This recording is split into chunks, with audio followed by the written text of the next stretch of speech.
बहुत ध्यान से सुनिए सब लोग। तो जयपुर के राजा की पुत्री मदन मोहन जी की सेवा करती थी। मदन मोहन जी कोई लाड़ लड़ाती, पूरे दिन उन्हीं को सजाती रहती, उन्हीं का श्रृंगार करती, सेवा करती। राजा स्वयं गोविंद देव जी की सेवा करते और उनकी जो पत्नी थी वो गोपीनाथ जी की, मतलब पूरा परिवार ही तीनों ठाकुर की सेवा करते थे। अलग अलग भवन में, अलग अलग महलों में ठाकुर जी विराजते थे। तो राजा की पुत्री का विवाह हुआ करौली राजस्थान में, जहां मदन मोहन जी अभी विराजते हैं। तो राजा की पुत्री का जब विवाह हुआ तो पुत्री से राजा ने कहा, बिटिया ये बताओ तुम्हारा विवाह है, तुमको हम दहेज में क्या दें? वैसे तो हमने सब दिया, लेकिन फिर भी तुम्हारी कोई इच्छा हो तो मांगो।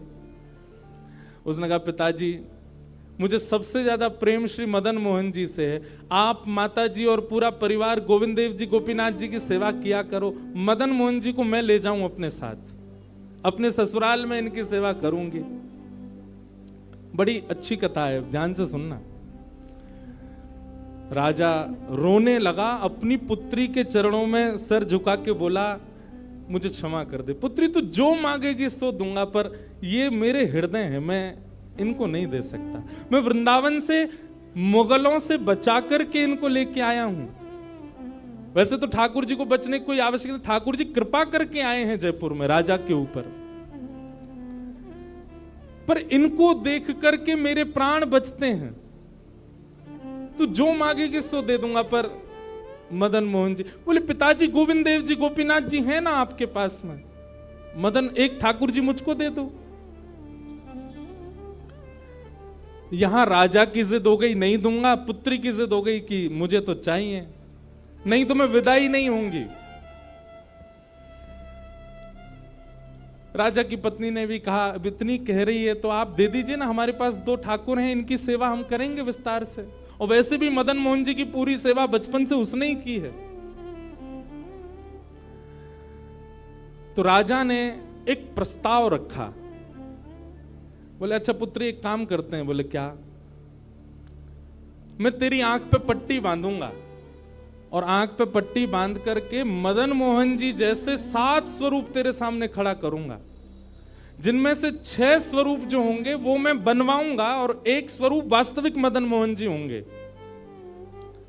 आंख पे पट्टी बांध करके तुझे स्पर्श करके अगर तूने असली मदन मोहन जी को पहचान लिया तो मैं ये मान जाऊंगा कि तू नहीं, ठाकुर जी तेरे संग जाना चाहते हैं। ठाकुर जी की इच्छा पता चल जाएगी। तो राजकुमारी बोली, ठीक है, आप ये प्रयोजन कीजिए।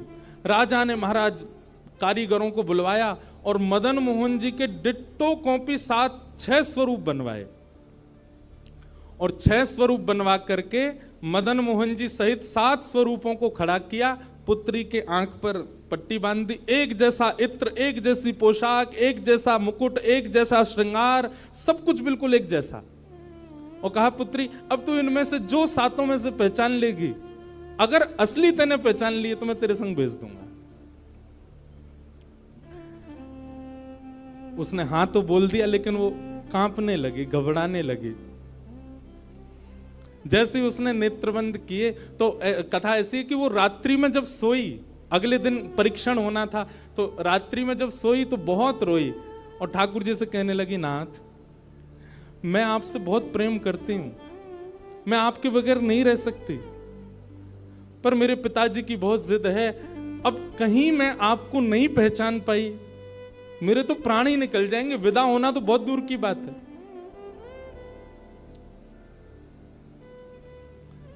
रुदन करते करते करते करते, बंधुओं एक मेरी बात बहुत ध्यान से सुनिएगा, कभी ठाकुर जी के विरह में यदि आपके अश्रु नहीं आए हैं ना, तो अभी आप भक्ति के भाव से बहुत दूर हो।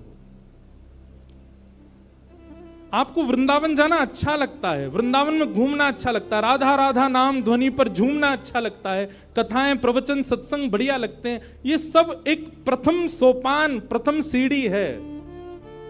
पर प्रमुख सीढ़ी तो भजन मार्ग या भक्ति पथ की विरह है। अगर वो आपके चित्त में कभी ठाकुर जी के लिए नहीं आया है तो अभी आप बहुत पीछे छूटे हुए हो। रात भर रोती रही और रुदन करते करते, नाथ मैं कैसे पहचानूंगी कि आप सत्य कौन से हो। मदन मोहन जी उसके स्वप्न में आ गए और स्वप्न में आकर के बोले, तू चिंता मत करे, तेरो ही मन ना है मोह ले जावे को, मेरो भी मन है रो तेरे संग जावे को। अरे जे सब मेरी सेवा तो करें, पर तेरी जैसी सेवा तो कोई करेगा ना, मेरो भी बड़ो मन है तेरे संग चलवे को। तो उसने कहा, तो नाथ कुछ कृपा तो करो। बोले हाँ मैं एक काम करूंगा। बोले कहा, तू सबरे स्वरूपन को जब स्पर्श करेगी ना, तो असली मदन मोहन जो मैं हूं, तू मेरे हाथन को स्पर्श करियो। तो हाथ कैसे? ऐसे। ठाकुर जी त्रिभंग लली ठाकुर जी हैं, तो ठाकुर जी बोले तू मेरे हाथन को स्पर्श करियो, तो जितने मेरे अन्य स्वरूप हैं 6 वो तो ऐसे ही रहेंगे, लेकिन जैसे ही तू वास्तविक मेरे सामने आवेगी, सो मैं अपनी इकन्नी उंगली उठा दूंगा, अपनी कोने वाली उंगली उठा दूंगा।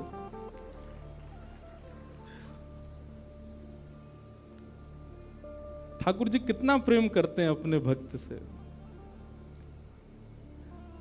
ठाकुर जी बोले मैं अपनी इकन्नी उंगली उठा दूंगा और तू स्पर्श करती करती मेरी जैसे इकन्नी उंगली उठे, वाकू पकड़ लियो और तुरंत पिताजी से कह दियो, जय रे मदन मोहन जी, मैं चल दूंगा तेरे संग।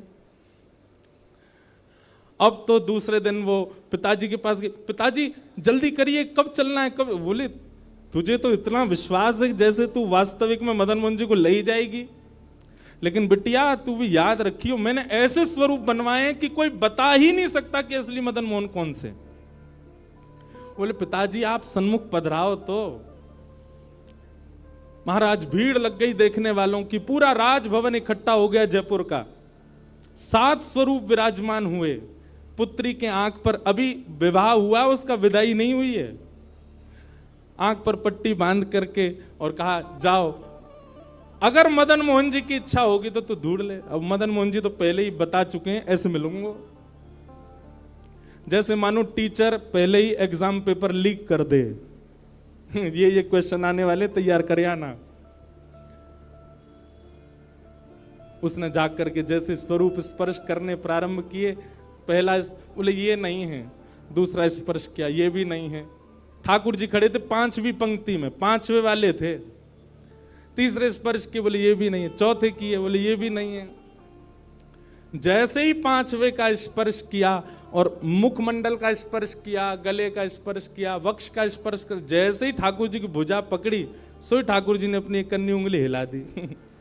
और जैसे ही इकन्नी उंगली हिलाई, उसने तो, पिताजी यही है मदन मोहन जी।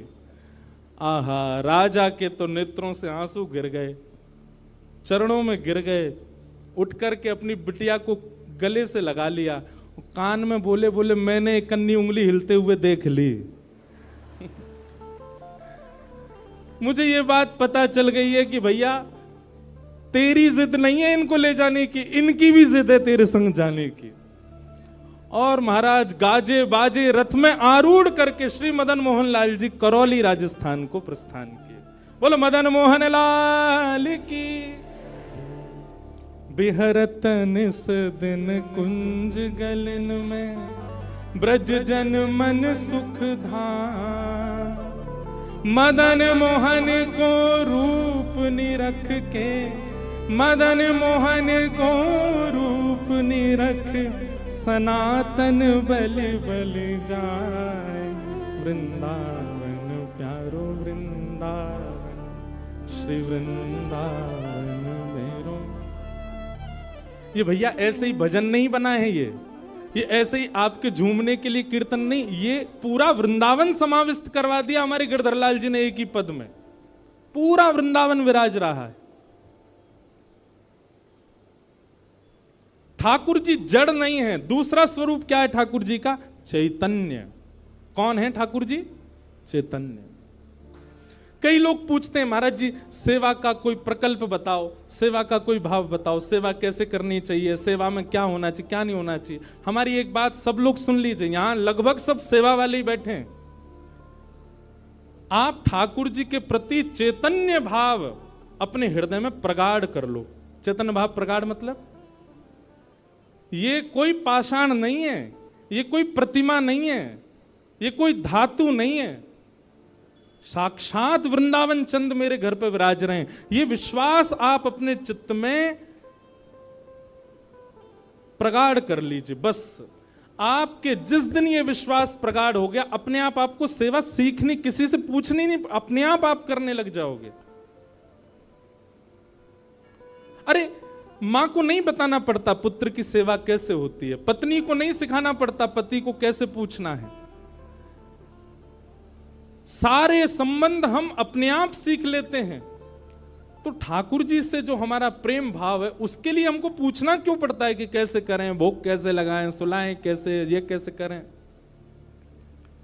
शास्त्रीय बात पीछे है, पहले आप प्रेम भाव में तो आओ। ठाकुर जी अपने आप सिखा देंगे अपनी सेवा कैसे करनी।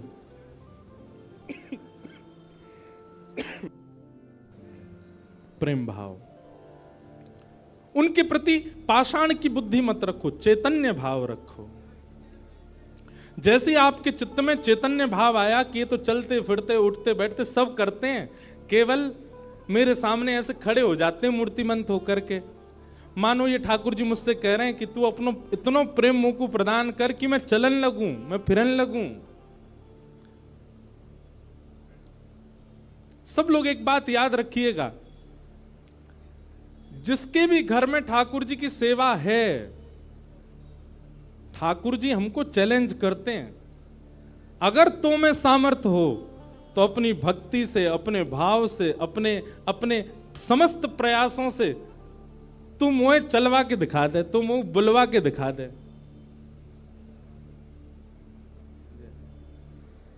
बोलो गंगा मैया की जय। वापस प्रस्थान कर जाओ। महाराज जी हरिद्वार को प्रस्थान कर रहे हैं, महाराज जी के श्री चरणों में बार। हाँ आऊंगा महाराज जी, मैं दिसंबर में आऊंगा जल्दी। बोलो गंगा मैया की जय। मैं क्या कह रहा था, ठाकुर जी हम आप सबको एक चैलेंज देके रखें कि तो में यदि सामर्थ्य हो मुझे बुलवा के दिखाए दे, मुझे चलवा के दिखाए दे, मुझसे कोई लीला करवा के दिखा दे। मैं तो ऐसे ही बैठा रहूंगा लड्डू गोपाल बने, तेरे प्रेम में सामर्थ्य हो तो तू करवाए ले। जिस दिन ठाकुर जी हमारे घर आ जाते हैं उसी दिन से हमारी एक चैलेंज हमारे ऊपर आ जाता है, हम में सामर्थ्य हो, ठाकुर जी बोल के दिखा दें, ठाकुर जी कुछ करके दिखाएं। लेकिन हमको भी संतुष्टि है, ऐसे हैं तो ऐसे ही बैठे रहें, हमको लगता है ऐसे ही रहें, इससे ज्यादा कुछ करें नहीं। इसलिए ठाकुर जी को भी लगता है जब इसके चित्त में ही भाव नहीं है तो मैं और लीला क्यों ही करूं। चैतन्य भाव चित्त में लाओ। जैसे एक बालक जन्म लेता है तो माँ और पिता प्रतीक्षा करते हैं, अब ये कब बोलेगा, माँ कब बोलेगा, पापा कब बोलेगा, ये चलना कब सीखेगा, ये स्कूल कैसे जाएगा, ये बड़ा होकर के जॉब करेगा, बिजनेस आदि आदि सब भाव। ऐसे एक सेवक साधक के चित्त में भी अपने ठाकुर जी के प्रति भावना होनी चाहिए, ये बोलेंगे कब। हम एक बधाई गाते हैं ना नंदोत्सव में, उस बधाई में एक पंक्ति गाते हैं, धन्य घड़ी जब होए यशोदा मैया कह के बोले, नूपुर बांध दो चरणन में घुट मन डोले, नूपुर बांध दो चरणन में घुट मन डोले, पकड़े बाबा की उंगरिया तेरो ललना जुग जुग जीवेरी यशोदा मैया तेरो ललना। स्वामी जी हरिदास जी जब सेवा करते थे ना तो ठाकुर जी बिहारी जी ऐसे ही नहीं रहते थे जैसे हमको दिख रहे हैं। स्वामी जी जैसे ही कपाट करते थे सोई बिहारी जी बैठ जाते थे, बंसी वंसी सब नीचे करके हाथ सीधे कर लेते। मैं तो हार गयो पूरे दिन खड़े खड़े, स्वामी जी तुम बार बार पर्दा करते रहे करो। इसीलिए बिहारी जी में बार बार पर्दा आता, क्यों, ठाकुर जी उतनी देर बैठ लेते हैं, क्यों, खड़े खड़े थक गए। बहुत भाव है पर्दा के, पर एक भाव यह भी है। तो स्वामी जी को अनुभव होता है तो इसका मतलब क्या है, ठाकुर जी लीला करते हैं पर अब क्यों नहीं कर रहे, हमारे भीतर स्वामी जी जैसा भाव नहीं है। श्री हरिराम व्यास जी के विराज रहे ठाकुर जी बाबा के ठीक पीछे जुगल किशोर जी। मुंह को तो रूप देख के ही पता चल जाए कौन से ठाकुर जी हैं। जुगल किशोर जी, इनके चरित्र में आता है कि एक बार कोई साधक वंशी दे गया, और वंशी देख करके बोला हरिराम व्यास जी जुगल किशोर जी को वंशी पधरा देना, नई सोने की वंशी है। तो आपने श्रृंगार करके जैसे ही वंशी ठाकुर जी के हाथ ऐसे ही रहते हैं, तो वंशी पोली उसमें जैसे ही प्रवेश कराई, ठाकुर जी के हाथ का जो छिद्र है वो छोटा पड़ गया, वंशी बड़ी, लेकिन ज्यादा बड़ी नहीं, नेक बड़ी, नेक। तो व्यास जी ने थोड़ा श्रम किया, थोड़ा जोर लगाया कि वंशी कैसे वो भीतर जाए। तो जैसे ही जोर लगाया ठाकुर जी का हाथ छिल गया और वहां से रक्त निकलने लगा श्री जुगल किशोर जी के। हरिराम व्यास जी ने जैसे ही रक्त देखा मूर्छित होकर गिर पड़े वहीं पर।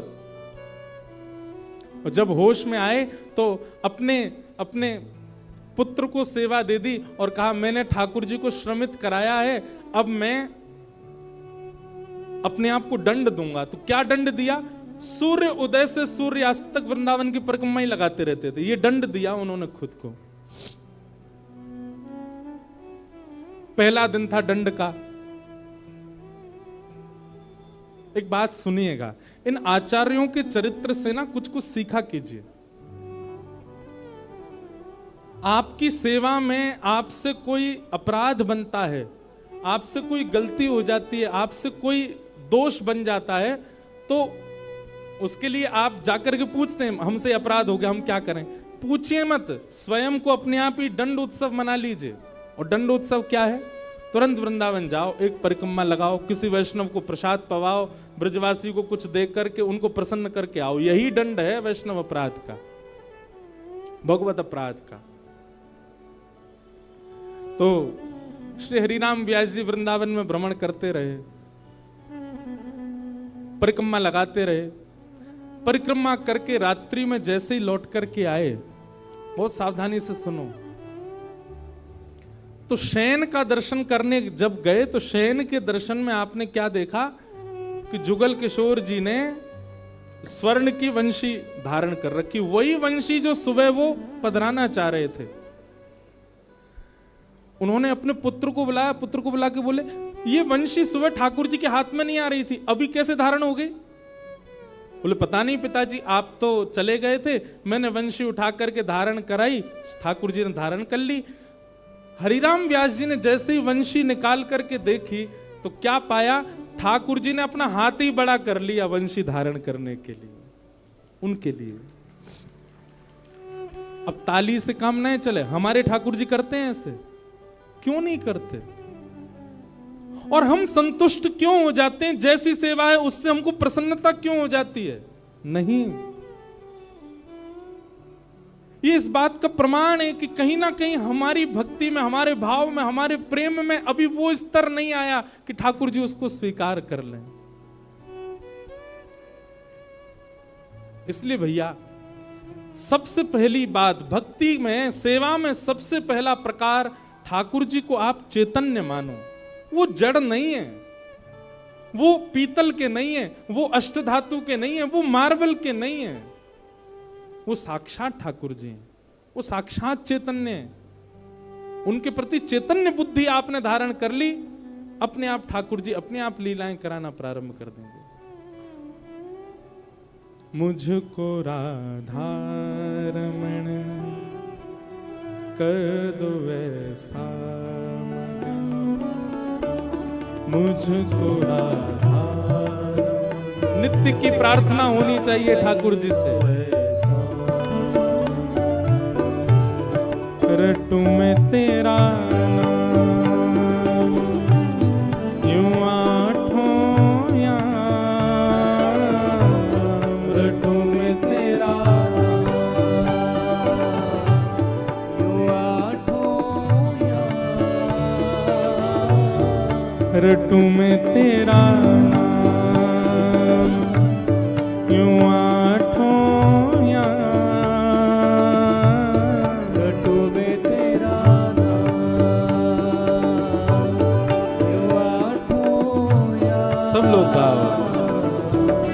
मुझको राधारमण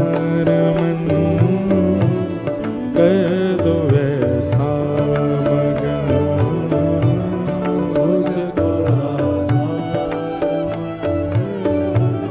कर दो ऐसा।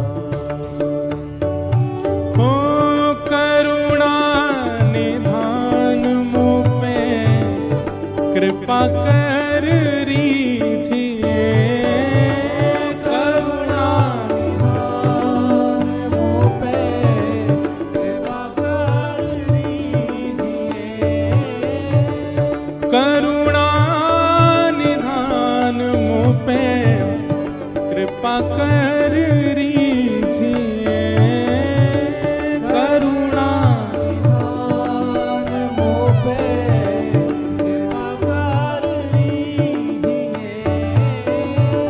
ब्रज में बसा के मोहे सेवा सुख दीजिए, ब्रज में बसा के मोहे सेवा सुख दीजिए। ओ ब्रज में बसा के मोहे सेवा सुख दीजिए, ब्रज में बसा के मोहे सेवा सुख दीजिए। और प्रेम से भर दो मन, गाऊं तेरे भजन, प्रेम से भर दो मन, गाऊं तेरे भजन। ओ रटूं मैं तेरा नाम यूं आठों याम, रटूं मैं तेरा नाम यूं आठों याम, मुझको राधारमण कर दो ऐसा मगन, मुझको राधारमण कर दो ऐसा। श्री राधारमण लाल की। करताल बजा के गाओ।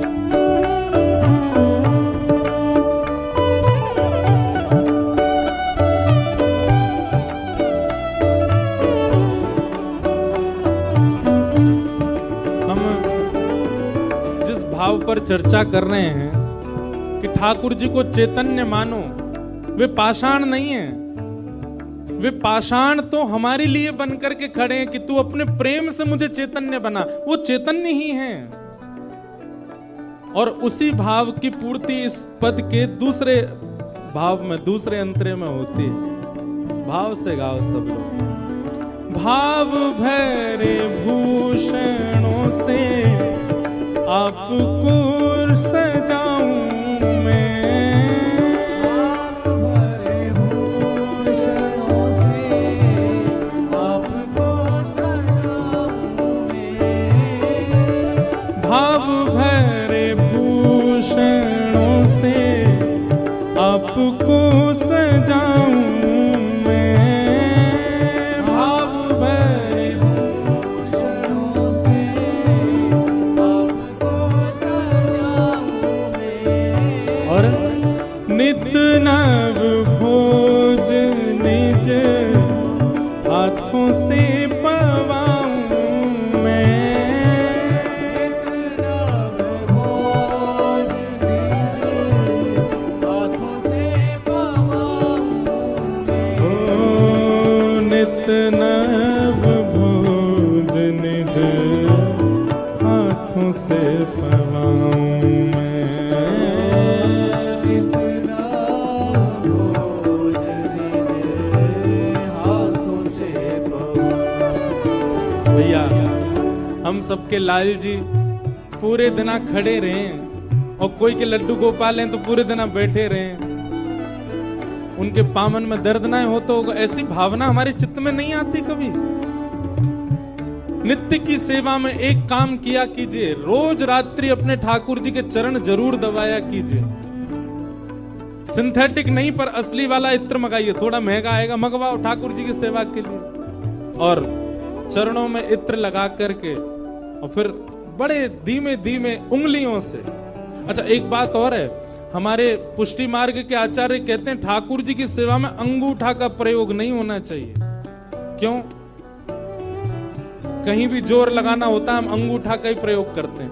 ठाकुर जी की सेवा में अगर आप अंगूठा लगाते हो ठाकुर जी को पीड़ा होती होगी, लग जाती होगी, इसलिए उंगलियों से सेवा का ही निधान होना चाहिए। कहीं उठा करके भी रखें तो अंगूठा से ठाकुर जी को बड़े आराम से स्पर्श करना चाहिए। शास्त्र हमारे आचार्य तो ऐसा कहते हैं कि अगर आपने अंगूठा का प्रयोग किया भी है तो श्रृंगार के बाद ठाकुर जी का एक अलग से भोग लगाओ। किस बात का? श्रम भोग।